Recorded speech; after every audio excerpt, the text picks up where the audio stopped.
da pregação hoje é divisões na igreja. Filipenses capítulo 4, verso 2, diz assim a palavra de Deus: rogo a Evódia e rogo a Síntia que pensem concordemente no Senhor. A ti, fiel companheiro junto, também peço que as auxilies, pois juntas se esforçaram comigo no Evangelho, também com Clemente e com os demais cooperadores meus, cujos nomes se encontram no livro da vida.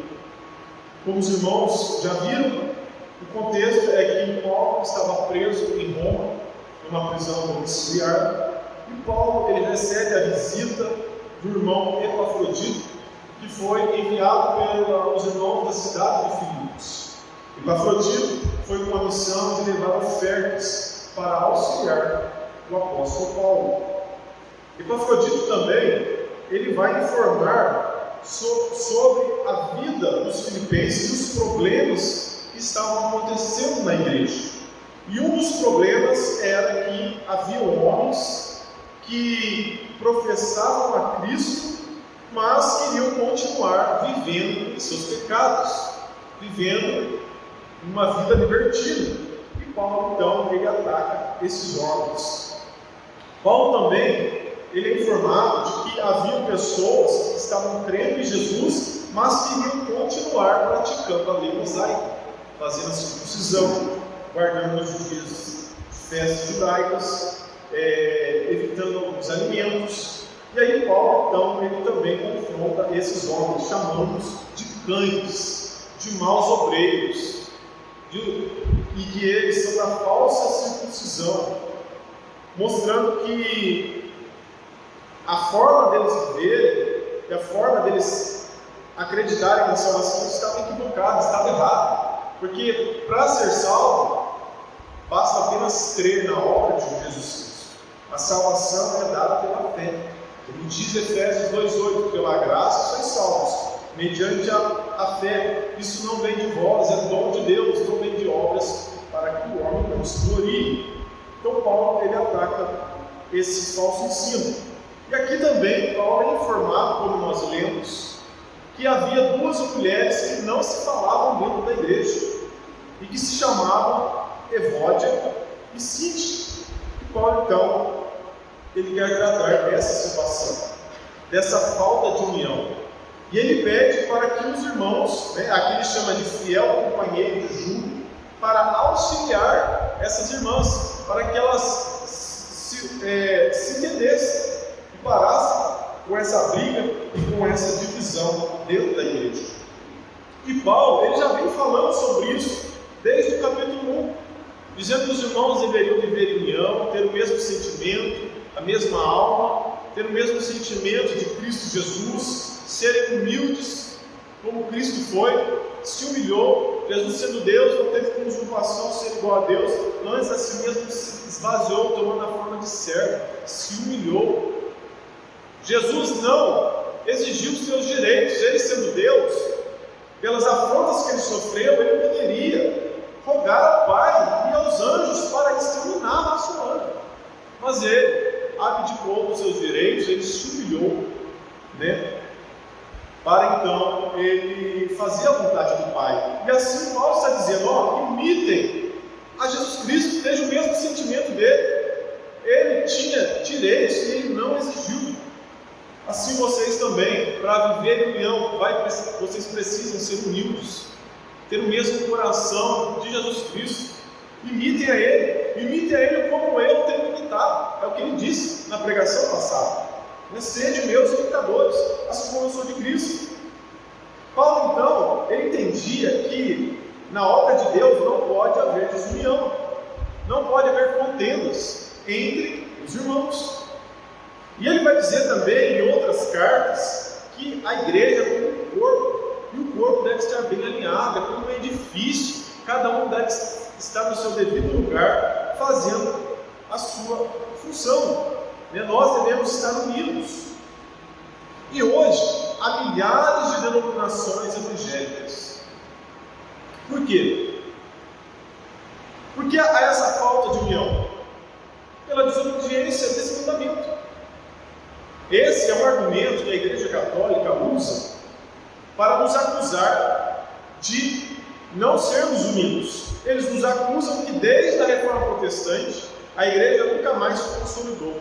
Hoje existem inúmeras igrejas evangélicas e eles dizem ser a verdadeira igreja porque eles estão unidos, entre aspas, porque eles têm apenas um motivo, que é o Papa. Eles dizem então estar unidos. Isso é uma mentira. De fato eles estão unidos. Estão unidos ouvindo a mesma mentira e seguindo o espírito do anticristo, porque nós entendemos que o catolicismo ele é anticristão. E essa história também de que eles são unidos, não são como os evangélicos, também é uma mentira, porque até no meio da Igreja Católica hoje há divisões. Por exemplo, a divisão entre os tradicionalistas e os progressistas dentro da Igreja Católica. Há um movimento carismático dentro da Igreja Católica. Há um movimento chamado sedevacantismo. Sedevacantismo é uma posição teológica dentro do catolicismo tradicionalista, que defende que o Papa é, na realidade, um impostor. Esse movimento, ele não reconhece o Papa Francisco como o Papa da Igreja Católica. O termo sedevacantismo é derivado da frase latim sede vacante, que significa literalmente cadeira vaga. Para eles, o último Papa legítimo foi o Papa Pio XII, lá em 1958. Então, até entre eles há divisão. E hoje, infelizmente, até no meio reformado, há também divisões. R.S. Sproul, um pastor e teólogo americano que já faleceu, muito respeitado, ele disse que nós devemos lutar até que a igreja evangélica seja reformada, solenemente reformada, onde leva a sério o cristianismo bíblico e seu conceito de um Deus soberano. Então ele entende que para a igreja ser unida e saudável, ela deve voltar para a reforma protestante. E hoje, infelizmente, até no meio reformado há divisões, mas nós sabemos que um dia, nós estaremos unidos, teremos um só corpo, uma só igreja, porque no céu não pode haver divisão. Um dia, Jesus ele colocará ordem em tudo. Mas hoje, principalmente nas igrejas pentecostais, nós vemos várias divisões. Por quê? O que acontece principalmente nas igrejas pentecostais? Sempre quando uma igreja nova abre, é por causa de racha, disputa por liderança, consagram pastores sem conhecimento nenhum. O camarada acabou de se converter, era do mundão, vida louca, aí ele vem para a igreja. Aí ele fala mais ou menos bem. Aí daqui a pouco está lá pregando. Passa um ano, é consagrado a pastor. Aí ele gosta disso, aí é convidado para pregar em outras igrejas, aí ele ganha seguidores, aí de repente a soberba vem ao seu coração, a arrogância, e ele agora quer abrir a sua própria igreja. É o que nós vemos todo ano, todo momento acontecendo no meio pentecostal. A pessoa nem tem conhecimento bíblico e já está lá, sendo um pastor e abrindo uma igreja. Se você estudar a fundo a história de como foi fundada a Assembleia de Deus, não é uma história bonitinha como nos contam, não. Que veio 2 missionários, Dannenberg e Bernardin, e fizeram uma obra maravilhosa aqui no Brasil. Se você for estudar a fundo a história da Assembleia de Deus, ela foi construída através de um racha na igreja batista. Eles se infiltraram, esses missionários se infiltraram na igreja batista, esperaram o pastor viajar e fizeram um racha na igreja. Então não como pintam para nós de que a história da Igreja Assembleia de Deus foi só rosas, não, teve espinhos também. E hoje nós vemos, infelizmente, no meio pentecostal essa bagunça. Aí o camarada não tem conhecimento bíblico nenhum, está lá pregando, está falando besteira, está falando heresia, e aí ele cria seguidores, e isso se alastra. Nós vemos a bagunça que está no nosso país hoje. O tanto de falsa igreja, o tanto de falso pastor, agora surgiu, um pregador mirim aí. Esses dias já foi mostrado que ele copia todos esses outros hereges. Ele imitou a língua estranha do outro herege. Ele dá lá o sopro dele lá de metralhadora, imitou de um outro herege. E ele se diz profeta. Ele fala: eu não sou teólogo, eu não sou pregador, eu sou profeta. E aí tem repetido as heresias desses falsos profetas, uma criança. Então nós vemos a loucura que é no meio do pentecostalismo. É certo, que a igreja é dividida, mas um dia, como eu disse, nós seremos apenas um dia quando Cristo voltar. E a igreja que seremos no futuro, ela deve ser a igreja que ensina hoje. Um dos problemas é que nós não nos preocupamos com a obra de Deus. Esse talvez seja um dos motivos que a igreja se dividiu tanto. Porque nós não estamos preocupados com a obra de Deus. Nós não nos preocupamos com a geração futura. Nós não fazemos discípulos. Nós não obedecemos o ID de Jesus Cristo. Jesus disse: ide por todo mundo, pregar o evangelho a toda criatura, fazendo discípulos das nações, ensinando todas as coisas. E hoje, infelizmente, a igreja cristã, evangélica, tem falhado nisso. Não se preocupa mais em fazer discípulos, se preocupam apenas de ter um prédio de igreja cheio. E ser discípulo é conhecer a doutrina de Cristo, conhecer a palavra de Deus, estar apto a dar razão da sua fé. Hoje, infelizmente, os cristãos têm se perdido. Por isso que nós vemos essas inúmeras divisões. Nós não fazemos discípulos, nós somos egoístas. Nós pensamos só no aqui e agora, na nossa família. Só no aqui e agora, não pensamos em deixar um legado para o futuro, para a nova geração, para os nossos filhos. Nós não nos preocupamos. Que Deus se vire com o reino dele. É isso que nós estamos dizendo com as nossas atitudes. Que Deus se lasque com o reino dele. Mas Deus nos chamou para reinar junto com ele. Nós estamos vivendo um milênio. Isso não será no futuro como muitos pensam. O milênio literal que vai acontecer só depois da vida de Jesus Cristo. Não. Nós entendemos que o reino de Cristo já é chegado, como diz lá em Marcos 1,15. O tempo está cumprido e é chegado o reino de Deus. Era isso que Jesus pregava. Lucas 11,2. E ele lhes disse: quando orares, dizei: Pai nosso que estás nos céus, santificado seja o teu nome, venha o teu reino, seja feita a tua vontade, assim na terra como no céu. Não é só no céu, aqui na terra também. Mateus 28,18. E chegando-se Jesus falou-lhes dizendo: é-lhe dado todo o poder só no céu? Não, no céu e na terra. É Jesus que governa as nações. É Jesus que está no trono à destra do Pai, regendo as nações. Aí talvez pode surgir a dúvida na sua cabeça. Mas olha o jeito que o mundo está. O Brasil, nesse governo corrupto, olha como que está um caos. Isso é o juízo de Deus sobre uma nação que não quer Deus, uma nação que professa Deus, mas não vive, como se Deus existisse. Nós somos o país dos falsos cristãos. Então esse governo é o juízo de Deus para uma nação de falsos cristãos. E é Jesus que governa. Lá em Salmos vai dizer que Jesus está à destra do Pai, governando as nações. E Deus disse ao Filho: vem para a direita minha, até que eu ponha todos os teus inimigos debaixo dos seus pés. Então Jesus está reinando. É Deus quem controla os reinos desse mundo. Toda a autoridade foi dada por Deus. É Deus que leva o coração do rei, do presidente ou do governante para a direita ou para a esquerda. Não foi isso que ele fez com o faraó? Ele amolecia e endurecia. É Deus que inclina o coração do rei para onde ele quer. Então é Deus que governa as nações, não é o diabo. O diabo, ele é um cachorrinho. na coleira de Deus. O diabo só age com permissão de Deus. Ele tem que pedir permissão, senão ele não pode agir.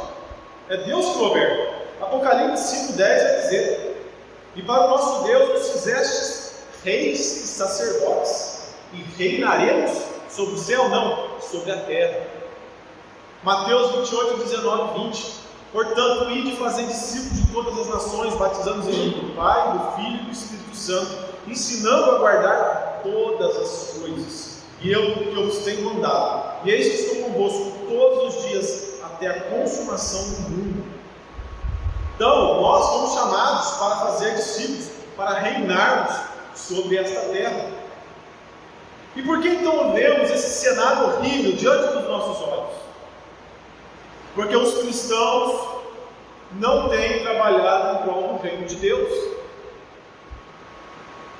Hoje, quem tem reinado dentro das igrejas, das falsas igrejas, é o espírito do anticristo. É o espírito do anticristo que tem reinado dentro das seitas. E você vê essas seitas, essas falsas igrejas lotadas. Nós deveríamos ficar com vergonha, incomodados. E nós deveríamos batalhar para que essas igrejas, essas falsas igrejas se fechassem, esvaziassem. E para isso, nós precisamos pregar o Evangelho com ousadia, sem medo de sofrer afrontas. Temos que fazer esses homens se calarem, essas sinagogas de Satanás se fecharem. Porque Deus nos chamou para reinar com Ele. Em primeiro lugar, depois da introdução, a igreja deve pensar concordemente.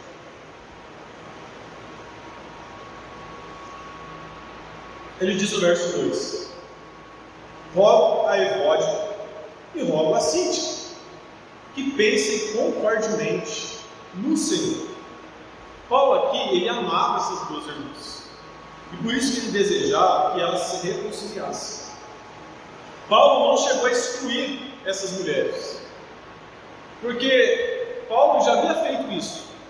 Na sua carta aos Coríntios, ele disse que um homem estava saindo com a madrasta dentro da igreja e queria continuar nessa prática dentro da igreja. Aí Paulo, ele repreende os irmãos, exorta os irmãos dizendo: não tem nenhum sábio no meio de vós para que julgue essa causa? Eu já dou a minha sentença, eu já dou o meu julgamento. Tira do meio de vós esse iníquo, envia ele para Satanás, para quem sabe, no último dia a alma dele se salva.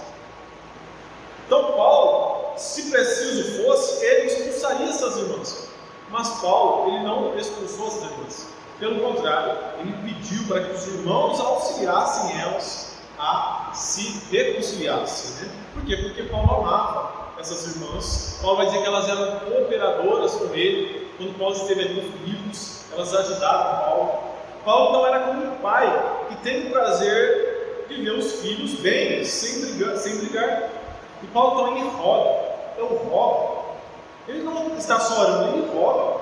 Né? É um pedido, é um apelo, é um desejo intenso o que Paulo tinha. E Paulo, ele já havia dito que aqueles irmãos deveriam viver de um modo digno do Evangelho, deveriam dar testemunho.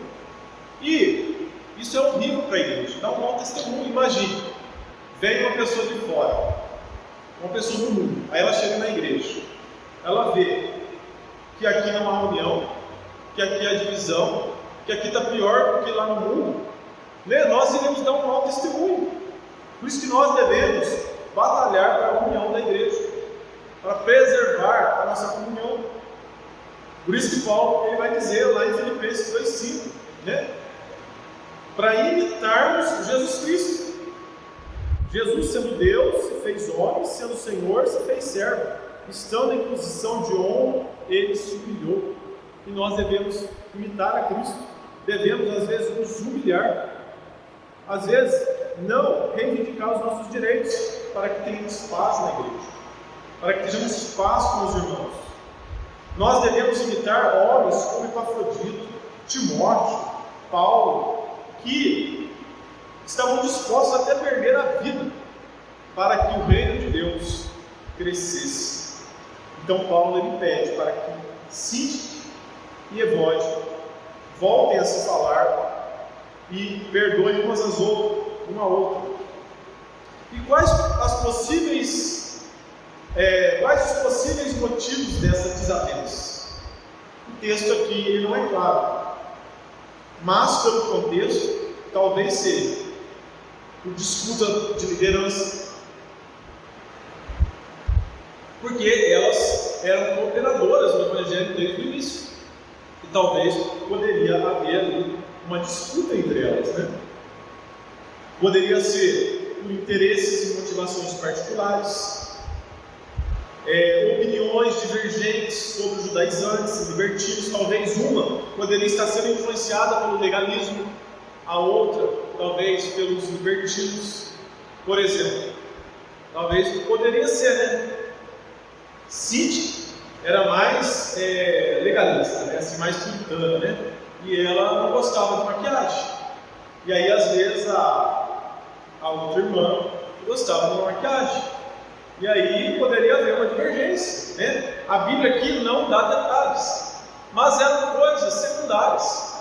Não eram coisas teológicas, como Paulo já tratou, né? Eram coisas que davam para ser tratadas. E na igreja hoje não é diferente. Quando você chega na igreja, né, você só vai ver as qualidades das pessoas no primeiro tempo. Mas se você continuar andando conosco, uma hora ou outra você vai ver as nossas falhas. Você vai ver os nossos erros, porque nós somos pecadores. Nós estamos num processo de santificação. Então você tem que ser maduro e entender que na igreja hoje também tem problemas. Se você for ver as cartas que os apóstolos escreveram, em sua maioria era para corrigir desavenças e problemas dentro da igreja. Se lá na igreja dos apóstolos havia problemas, você acha que nos dias de hoje não vai haver? Vai haver. Mas aí que nós devemos colocar em prática aquilo que nós temos aprendido: a perdoar, a suportar, né, a ter o mesmo sentimento de Cristo, a nos humilhar às vezes, para que tenha paz dentro da igreja. E Paulo, ele pede para que eles pensem concordemente. Vocês devem pensar concordemente. Aqui não é pensar a mesma coisa em tudo.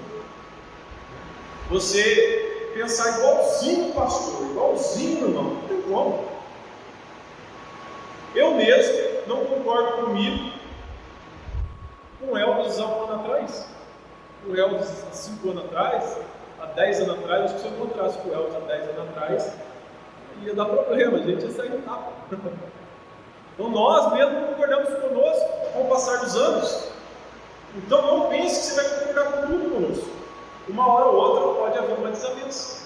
Mas aí que entra, né, a nossa humildade, o perdão, o perdoar 70 vezes 7. O próprio apóstolo Paulo teve desavença com o apóstolo Pedro. Lá em Gálatas, no capítulo 2, Paulo, ele confronta Pedro. Por quê? Pedro, ele estava sendo induzido, influenciado pelo ensinamento judaico. Pedro, ele estava querendo circuncidar os gentios convertidos. E aí Paulo vai dizer: não, isso está errado, Pedro. Nós precisamos fazer uma reunião para tratar esse assunto. E aí quando Paulo, ele chega na cidade e encontra com Pedro na cidade, Pedro não percebe, e quando Paulo vê, Pedro está lá sentado com os gentios, comendo com os gentios. Pela lei judaica, um judeu não poderia comer com um gentil. Aí Paulo confronta Pedro. Olha o que ele diz lá no verso 14: quando porém vi que não procediam corretamente segundo a verdade do Evangelho, disse a Cefas era Pedro, na presença de todos: se sendo tu judeu, vives como gentil e não como judeu, por que obrigas os gentios a viverem como judeus? Paulo estava dizendo que Pedro estava sendo hipócrita. Você quer circuncidar os gentios, quer que eles vivam como judeus, mas você está vivendo como gentil, está comendo com o gentil. E os judeu não comia com o gentio. E aí Paulo confronta, né? Mas no final eles chegam a um acordo. Então, até entre os apóstolos havia divergências. Em certa ocasião, Paulo estava com Barnabé e, de repente, não deu mais para os dois andar juntos. Barnabé seguiu seu caminho e Paulo dele. Martinho Lutero ele vai dizer: a paz é possível, mas a verdade é qualquer custo. Então, nós podemos sim discordar em coisas secundárias. Porém, há doutrinas fundamentais que nós não podemos, de modo algum, negociar. Principalmente a doutrina da salvação, a soteriologia, é a doutrina que fala a respeito da salvação. Nós não podemos negociar isso. Por exemplo, entra aqui o testemunho de Jeová. O testemunho de Jeová, ele crê que Jesus é um Deus menor, que não existe a Trindade. Nós não podemos negociar. Nós não podemos chamar essa pessoa de irmão. Aliás, nós não podemos nem receber um testemunho de Jeová em casa. Paulo vai dizer: se alguém vem trazendo um ensinamento diferente, não crê no Jesus das Escrituras, nem o receba em casa, não sente à mesa com ele, não salve, como se fosse um irmão. Então não receba o testemunho de Jeová na sua casa, não deixe, meu irmão. Ele não é irmão. Por exemplo, entra um adventista aqui, e aí ele crê que tem que crer em Jesus, mas ele também tem que guardar o sábado, não comer carne de porco. Não, nós não podemos negociar a doutrina que trata a respeito da salvação. Se você for fazer um curso de membro, você vai ver o que nós cremos. Nós cremos que a salvação é somente pela graça, pela fé. Não depende das nossas obras. Então nós também não negociamos a doutrina da salvação. De que Jesus faz a parte dele, você tem que fazer a sua. Não, nós não cremos assim. Nós cremos que Jesus ele fez tudo. Ele que salva, Ele que mantém a nossa salvação, e é Ele que vai nos glorificar, Ele vai nos fazer perseverar na salvação. Porque tudo vem dele, a salvação vem dele. Então, quando se trata em relação à salvação, nós não negociamos. Mas às vezes, em alguns assuntos, nós podemos negociar. O termo não é muito bom, negociar, mas nós podemos andar juntos, tendo algumas divergências em assuntos secundários. Porque Amós 3,3 vai dizer: andarão os dois juntos, se não houver acordo? Olha o que diz Romanos 14,2. Falando aqui em coisas secundárias, eu estou dizendo que às vezes dá para nós andarmos juntos. Um crê que pode comer de tudo, e outro, cuja fé é fraca, come somente alimentos vegetais. Aquele que come de tudo não deve menosprezar o que não come. E quem não come de tudo não deve condenar quem come, pois Deus não aceitou. Ou seja, você acredita que pode comer o osso do vaso do leão, pode comer lá o frango da vacuna. Aí tem um irmão que não fica escandalizado. Mas se para você não tem problema, não critique aquele que não gosta. E você que não gosta de comer, não critique aquele que come. Paulo vai dizer a cada um, esteja isso bem certo em sua consciência. Lá no verso 14 também vai dizer, no verso 5, um faz diferença entre dia e dia, mas outros julgam iguais todos os dias. Cada um seja inteiramente convicto em sua própria mente. Se a sua mente acusa em comer o doce por causa da minha, então não coma. Mas isso são assuntos secundários. Aqui está falando de dia, Tem gente que acredita que o dia do Senhor é no domingo. Há essa briga durante a história da igreja. Alguns dizem que é o sábado, outros dizem que é o domingo. Nós aqui, a posição da nossa igreja, nós não fazemos diferença de dia e dia. Nós entendemos que todos os dias são iguais. O que nós ficamos é no princípio, que nós devemos cultuar a Deus pelo menos um dia na semana. Esse é o princípio, isso nós ficamos. Então, isso são assuntos secundários que dá para nós andarmos juntos, suportando uns aos outros, como Paulo vai dizer na pregação passada que nós vimos, que cada um tem uma revelação. E no momento certo ele vai ser convencido de que aquilo é certo ou errado. Outra coisa, por exemplo, Você gosta da cor amarela, aí a gente pinta aqui de branco. É assunto secundário. Eu não gosto de fundo cinza, eu queria um fundo preto. Preto é meio estranho, né? Mas são coisas secundárias.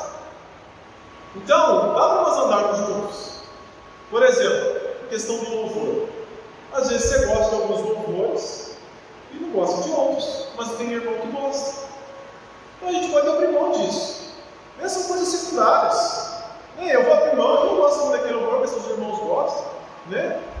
Vamos cantar, não tem problema. A gente pode andar junto, sim. Então nós devemos nos esforçar para manter o vínculo da paz, como diz lá em Efésios 4:3.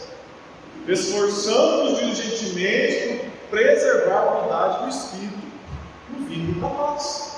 Então exige de nós esforço. União é fruto de esforço, de suportarmos uns aos outros em amor. É suportar. Ter irmão que você vai ter que suportar mesmo. Ter irmão que é mais difícil. É difícil andar junto com ele, mas a gente tem que se esforçar. Ter irmão que, nossa, é uma bênção, né? Um lenitivo. Como Paulo vai dizer, que tinha um irmão lá que era lenitivo, queria que ele fosse lá na cadeia visitar Paulo, porque ele era como se fosse um calmante para Paulo. Tem irmão que assim, você chega perto, conversa com ele, nossa, uma bênção. Mas tem irmão que é difícil. Ele quer arrumar problema, ele quer arrumar intriga, ele critica, mas aí você tem que ter paciência, você tem que suportar. Você tem que suportar. Às vezes é você suportar o pastor, às vezes você não gosta do meu jeito. Mas você não tem que gostar de mim, você tem que gostar da palavra de Deus, você tem que gostar de Deus. Né? Agora, se eu estou pregando heresia, aí não tem como. Mas às vezes você não gosta do meu jeito, mas você tem que ver, mas ele está pregando a verdade? Às vezes você tem afinidade comigo. Às vezes você não tem muita afinidade com o pastor Marco. Às vezes você não tem muita afinidade com o pastor Rodrigo, com o pastor Rafael. Né? Eles são diferentes, nós somos seres humanos diferentes. Mas nós devemos ficar com o que eles têm que pregar. O que ele prega é a verdade. O jeito que ele dá para suportar. Dá para relevar. Ninguém é perfeito. Nós somos imperfeitos. Então nós devemos suportar uns aos outros. Às vezes você não percebeu ainda, mas às vezes é você que precisa ser suportado. E tem gente que não percebe. Às vezes tem pessoa que reclama, né? Ninguém me convida para nada. Ninguém gosta de conversar comigo. Às vezes, irmão, às vezes é porque você é chato. Às vezes ninguém suporta você, é difícil estar perto de você. E você deve reconhecer isso. Verdade, eu sou insuportável. O fato de você reconhecer já é um grande passo. Então, às vezes, nós devemos avaliar, mas será que eu sou um cara chato? Por isso que ninguém gosta de se relacionar comigo? A igreja ela é comparada à Arca de Noé, não é?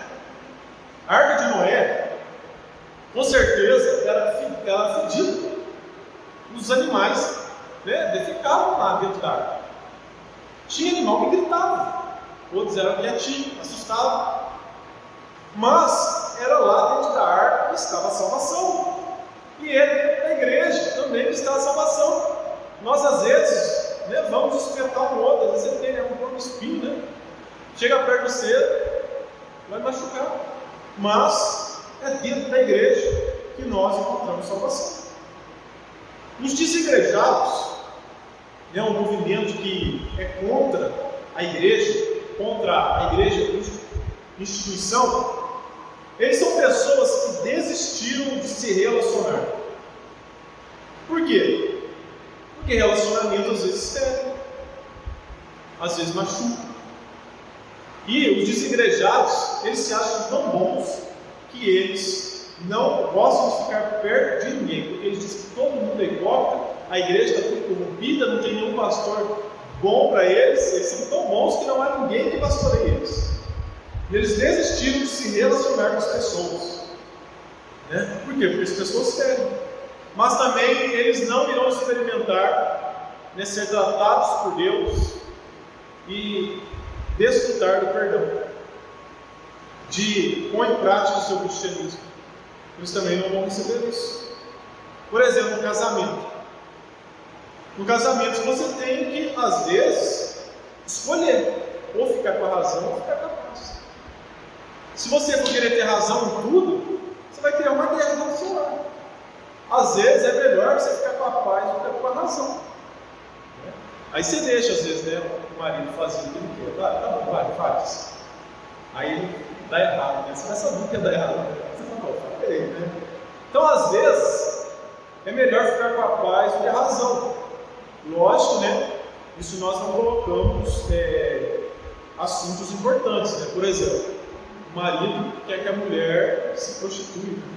Lógico que a mulher não deve aceitar isso. Nem o marido, né? A mulher quer que o marido roube, mate alguém. Jamais. Mas uma coisa ou outra no casamento a gente às vezes tem que relevar. Senão a gente não anda junto. Assim também é na igreja. E briga entre os irmãos representa um perigo para a igreja. Passa um mau testemunho para os irmãos que estão dentro da igreja e passa também um mau testemunho para as pessoas de fora da igreja. Por isso que Paulo está preocupado com essas irmãs. Façam com que elas se reconciliem. E olha para você ver a gravidade desse desentendimento. O nome delas ficaram gravados na Bíblia por todas as gerações. Um mau exemplo. Por isso que você não vê, né? Eu nunca vi ninguém chamando Evódia e Cíntia. Ninguém coloca o nome. Foi um mau exemplo na Bíblia. Mas imagine se fosse nós. Se o canal das Escrituras ainda não fosse fechado, o nosso nome poderia estar gravado nas Escrituras como um mau exemplo. E nós nos preocupamos hoje com o nosso testemunho. Você se preocupa com o que irão dizer de você daqui a 10 anos? Qual é o seu testemunho diante da igreja? Você vai ser reconhecido como aquele irmão, um crenqueiro, que arruma briga com todo mundo, né, que nada dá bom, um murmurador. Ou você vai ser lembrado por aquele irmão que era pacificador, aquele irmão que, né, era cheio de amor, compassivo, longânimo. Isso é o fruto do Espírito Santo. Amor, bondade, longanimidade, domínio próprio. Ou você vai ser lembrado por aquele irmão que só trazia problema para dentro da igreja. Nós devemos avaliar a nossa vida. O mundo está dividido. Você vê isso, né? Na política e várias coisas. Mas, até no mundo, às vezes a união. Por exemplo, os ímpios. Os ímpios se unem para lutar por interesses comuns. Os ímpios se unem na política. Você vê aí. Eu vi um evento que a gente foi da igreja, um vereador lá de São Paulo, ele disse que quando vai ter a votação lá na Câmara dos Vereadores de São Paulo, no dia, os cristãos não vão lá para apoiar a lei que é a favor dos cristãos. Aí está lá, os ímpios, os esquerdistas, lotam o dia da votação. Estão lá fazendo pressão em cima dos vereadores. Daí eles se unem para fazer o mal. Eles se unem para aprovar a lei do aborto. Se unem para aprovar pautas, né, do homossexualismo, pautas LGBTs, pautas contra o cristianismo. Eles se unem. E às vezes nós somos desunidos. E Deus, Ele quer que a igreja a cada dia seja mais unida. Porque olha a oração de Jesus Cristo lá em João 17:11. Pai Santo, guarda em teu nome aqueles que te deste, para que sejam um, assim como nós. Então esse é o desejo de Jesus Cristo, que nós venhamos ser unidos. O próprio Jesus disse que um reino dividido não subsistirá. Ele estava sendo acusado de expulsar os demônios por Deus irmão. E aí Jesus diz: como? Um reino dividido contra si não subsiste. E uma igreja também dividida não subsiste. E aqui no contexto, os judaizantes estavam sendo uma ameaça à igreja, à união da igreja, os libertinos também. Eles estavam se unindo para disseminar a falsa doutrina. E se a igreja não estivesse unida para combater esse falso ensino, elas poderiam ser destruídas. Por isso que Paulo estava preocupado. E um dos principais problemas de haver conflitos dentro da igreja é a nossa língua. São pessoas que não têm freio na língua, que usam a sua língua para fofocar, para falar mal do irmão, vai trazer contenda dentro da igreja. E Tiago, no 26, vai dizer: se alguém supõe ser religioso, deixando de refrear a língua, antes enganando o próprio coração, a sua religião é vã. Ou seja, se você é um crente que não consegue segurar a sua língua, a sua religião é vã, não serve para nada. Se você é um crente fofoqueiro, que gosta de criar contenda, falar mal dos outros, só vê o lado mal das pessoas, a sua religião não serve para nada, você está se enganando. É isso que Tiago está dizendo.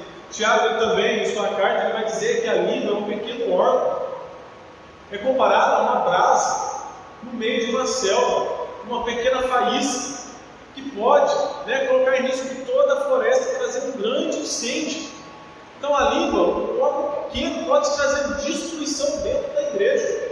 Por isso que nós devemos, quando alguém vier diante de nós falar mal do irmão, falar contra a igreja, nós devemos apagar essa faísca.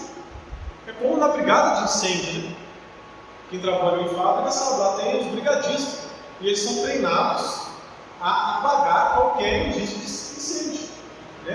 Aconteceu ali um foguinho ali, já vamos lá com o extintor para apagar. Então nós devemos prezar pela santidade da igreja. Se o irmão for falar mal do outro irmão, você já falou com ele? Vamos pela Bíblia? Em vez de você ter problema com o irmão, vai lá, fala com ele. Se ele não viu, vamos chamar mais dois irmãos, vamos lá conversar. Se ele não viu, leva para a liderança da igreja. É dessa maneira que nós devemos viver dentro da igreja. Então, nós devemos apagar qualquer indício de incêndio. E segundo, há problemas que precisam ser resolvidos com ajuda.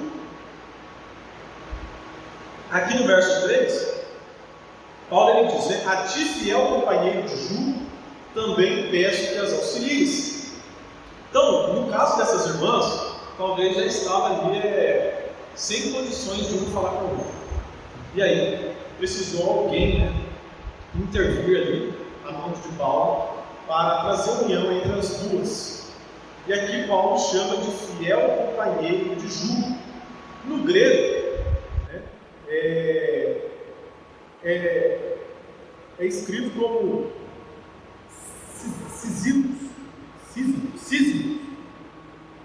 E pode ser que talvez seria o nome da pessoa, porque naquela época, todo nome tinha um significado. Talvez poderia ser o próprio nome dele, mas aqui o tradutor traduziu como fiel companheiro de jugo, e que ele deveria então ajudar essas irmãs. Então, quando nós tivermos um problema e já está difícil conversar com a pessoa, nós devemos procurar a ajuda de pessoas mais maduras, de pessoas espiritualmente mais maduras, que manejem bem a palavra. Porque quem está de fora às vezes enxerga melhor a situação. Então você deve procurar, às vezes, o pastor, o líder, um irmão piedoso, dentro de casa, mais maduro. Jamais se aconselhe com as pessoas do mundo. Isso é um absurdo. Com um falso crente. Mas o irmão é de outra igreja. Mas você sabe se naquela igreja prega a verdade? Se ele é crente de verdade? Nós não devemos andar no conselho ímpio. Nós devemos procurar com os mais maduros. Por exemplo, uma vez um camarada queria trair a esposa, aí ele foi pedir conselho para um amigo do trabalho. E o que o camarada falou? Vai fundo, trai mesmo. E o camarada traiu. Há pessoas que têm problemas, ao invés de procurar conselho com irmãos mais maduros na fé, com o pastor, com a palavra de Deus, hoje os cristãos vão aos psicólogos. Aí o psicólogo é ateu, depravado, o filho está às vezes na clínica de recuperação, aí está lá, a pessoa pediu conselho do psicólogo. Você acha que isso aí vai dar bom? Não.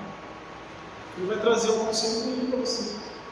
A palavra diz lá em Salmos: bem-aventurado o homem que medita na lei dia e noite, nela tem prazer, não anda no conselho dos ímpios, Você pedir conselho para o ímpio, eu não dou conselho para o ímpio. Com certeza, isso trará problemas. Aqui nós vemos também que Evódica e Sinti, elas eram cooperadoras com Paulo. É o que Paulo está dizendo. Elas foram cooperadoras com ele. Elas me ajudaram na obra. E agora elas precisam ser ajudadas. Então, mulheres trabalhavam na igreja. Tem igreja aí, a mulher não pode nem servir a ceia. A mulher não vai fazer nada. Aí você desconfia. Quem que fez esse estatuto? Quem que colocou essa regra? Aí você vai ver a história dessa igreja, estava cheia de maçom. Na maçonaria, a mulher não vai fazer nada, não vai nem participar. E você acha que não pode ter influência? Pode ter. Mas na igreja, no ministério de Jesus, as mulheres eram ativas. Você vê Maria Madalena, você vê Clói, abrir a casa para pregar o Evangelho. A própria Lídia abriu a casa para que Paulo pregasse ali. Você vê as mulheres cuidando do ministério de Jesus Cristo, né? Deram suas posses, cuidaram financeiramente do ministério de Jesus Cristo. Então as mulheres, elas são muito úteis na igreja. Elas podem louvar a Deus, podem ajudar no louvor, elas podem ajudar a servir a ceia, elas podem, né, auxiliar em um pequeno grupo, aconselhar as irmãs mais novas, as que estão chegando, elas podem pregar para as outras irmãs, elas podem, né, ensinar as crianças. Tem muita coisa que a mulher pode fazer. E as mulheres na igreja devem ser valorizadas, protegidas e cuidadas, né? Porque elas têm o seu valor, elas têm o seu trabalho na igreja, né? Porque as irmãs ali também tinham, eram ativos na obra de Deus. Como diz o verso 3, né? Pois juntos se esforçaram comigo no Evangelho, também com Clemente e com os demais cooperadores meus, cujos nomes se encontram no livro da vida. Então Paulo estava dizendo que elas eram crentes mesmo, apesar de terem desavenças, elas eram crentes, o nome delas estava no livro da vida. Então Paulo está insistindo, né? Está rogando para que eles se entendam, mostrando para nós que até crentes pecam. Nós não estamos isentos de falhas, mas, né, nós precisamos a cada dia melhorar, né? Em terceiro lugar, Deus odeia a contenda entre os irmãos. Provérbios 6:16, olha que perigo. Estas 6 coisas o Senhor odeia, e a 7ª a sua alma domina: olhos altivos, língua mentirosa, mãos que derramam sangue inocente, coração que maquina pensamentos perversos, pés que se apressam a correr para o mal, a testemunha falsa que profere mentiras, olha a 7ª, e o que semeia contenda entre os irmãos. Deus aqui me abomina. Olha a palavra dele, primeiro ele detesta, depois ele abomina. Abomina é pior do que detestar. Então nós devemos tomar cuidado com a nossa língua. Quando formos falar de irmão, é porque Deus detesta, Deus odeia. Pelo contrário, Deus nos chama a ser pacificadores, como diz lá em Mateus 5:9. Bem-aventurados os pacificadores. Então nós somos chamados para pacificar, né? Para trazer paz entre os irmãos. Então se você tiver um problema com algum irmão na igreja, resolva isso. Trate com ele, fale com ele. Se for preciso, chame alguém para intervir nisso, mas não deixe isso prolongar, né? Para que isso não se torne algo pior. 1 João 4:20 vai dizer: se alguém diz eu amo a Deus e odeio seu irmão, é mentiroso. Pois quem não ama seu irmão a quem viu, não pode amar a Deus a quem não viu. E deles temos este mandamento: quem ama a Deus, ame também o seu irmão. Agora, se você vive na igreja com ódio de algum irmão, clame por misericórdia. Talvez pode ser que você não possa. Você está ensinando? Você precisa amar. E você vive, você está dentro da igreja com ódio do irmão. Você tem que perdoar. Você tem que resolver isso daí. Então, qual é o remédio em quarto lugar? Eu estou encerrando. Um perdão. Qual é o remédio para esse problema? Um perdão. 2 Coríntios 5:18 vai dizer: Mas todas essas coisas procedem de Deus, que nos reconciliou consigo mesmo por meio de Cristo, nos confiou o ministério da reconciliação, pois Deus estava em Cristo reconciliando consigo mesmo o mundo, não levando em conta as transgressões dos homens, e nos encarregou da mensagem da reconciliação. Então nós somos chamados a trazer reconciliação na igreja entre os irmãos. Para encerrar, só mais 2 exemplos. Havia 2 mulheres que não se falavam. E já havia muitos anos, quando elas se encontravam na rua, mudavam de calçada. Não olhava nem o rosto da outra. Até que um certo dia, uma dessas mulheres, ela sentiu em se reconciliar com a outra, com a sua adversária. E disse para ela: olha, faz tanto tempo que a gente brigou, eu nem sei mais o porquê que a gente brigou, e eu quero me reconciliar com você. E aí, essa outra mulher, com o coração nu, disse: eu vou pensar. E aí, a moça que queria a reconciliação foi lá. Não, a do coração duro foi lá, comprou uma caixa de presente e colocou dentro da caixa de presente esterco, né? Cocô de vaca. E disse, né, eu vou enviar para essa vida. Ela está com más intenções. Ela não me engana, não. E aí o coração duro mandou um presente para aquela mulher que queria a reconciliação. Quando aquela pessoa abriu, viu, né, o esterco, teve a mesma ideia. Eu também vou mandar um presente para ela. Aí a do coração duro recebeu o presente, já imaginando, vamos ver o que essa vibra está mandando para mim. Eu mandei para ela, o de vaca, com certeza ela vai, né, trazer algo horrível. Aí abriu, o que tinha lá? Um vaso de flor muito bonito e com um cartão, dizendo para a moça do coração dele, né? Olha, muito obrigado pelo seu presente, pelo adubo que você me deu. Eu aproveitei esse adubo e plantei essa linda flor para mostrar a minha real intenção de nós estarmos novamente, né, reconciliadas, né? E aí aquela moça ficou envergonhada. Nossa, olha o que eu fiz. Então, às vezes, para nós queremos a união e a paz com os irmãos, às vezes nós precisaremos nos humilhar. Imagina a humilhação da moça, né? Receber esterco, ela quer a paz, receber esterco. Mas ela se humilhou, mas no final, né, a paz veio. Como que nós vencemos o mal? Com o bem. Não devemos pagar o mal com o mal, mas pagar o mal com o bem. E para encerrar, a parábola de Jesus Cristo. Havia um homem que tinha uma dívida impagável. Ele devia bilhões, um dinheiro que ele não conseguiria pagar, que poderia trabalhar a vida inteira, ele não teria dinheiro para pagar sua dívida. E aí ele chegou diante do seu Senhor e clamou por misericórdia. Senhor, tem misericórdia de mim, eu não tenho como pagar essa dívida. Está aqui os meus filhos, né, a minha família, tem misericórdia de mim. E o que aquele servo, aquele senhor fez? Perdoou a dívida, os bilhões que ele tinha. Aí o que aconteceu? Aquele homem que teve a dívida perdoada saiu da presença do seu senhor. Na rua ele encontra com o seu conservo alguém que devia também uma quantia, só que uma quantia muito inferior. Vamos colocar aí 10 mil reais. Mas ele foi perdoado de uma dívida de bilhões. Mas aí, em vez de ele agir com misericórdia com essa pessoa que devia 10 mil, ele foi cruel, ele começou a enforcar aquela pessoa e queria lançar na cadeia para que lhe pagasse todo o centavo, todo o dinheiro. Aí, as pessoas, né, viram aquilo e foram avisar o Senhor que havia perdoado aqueles bilhões.